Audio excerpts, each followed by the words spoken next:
Боловсролын тогтолцоо урьдчилан сэргийлэх үүргийг бол одоо нэгдүгээрт хүлээн хоёрдугаарт бол тухайн хүүхдийг одоо цасан хүмүүжүүлэх, сурган хүмүүжүүлэх гэдэг штэ тэр үүргийг бас авдаг. Тэгэхээр боловсролоор дамжуулаад хүний амьдралыг өөрчилдөг, боловсролоор дамжуулаад нөгөө хүн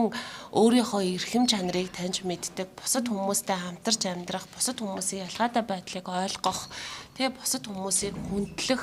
за тэгээ цаашаага ахуй амьдралаа аваад явах хэмжээний мэдлэг ур чадварыг хэрэглээд хүний дайтай амьдрах тэр юм руу ингэж чиглүүлж өгдөг том салбар учраас шууд энэ салбараас хасна гэдэг юм уу, энэ салбарт шошголж адалж байлгана гэдэг нь өөрөө сурч боловсрох эрхийн зөрчил болчихж байгаа. Дахиад нөгөө түрүүний хоног шөнө хэлсэнчлэн үндсэн хуулийн зөрчил, тийм ч хүмүүнлэг иргэний арчилсан нийгэм, тэгээд нөгөө хүүхдийн эрх гээд ер нь бол альва одоо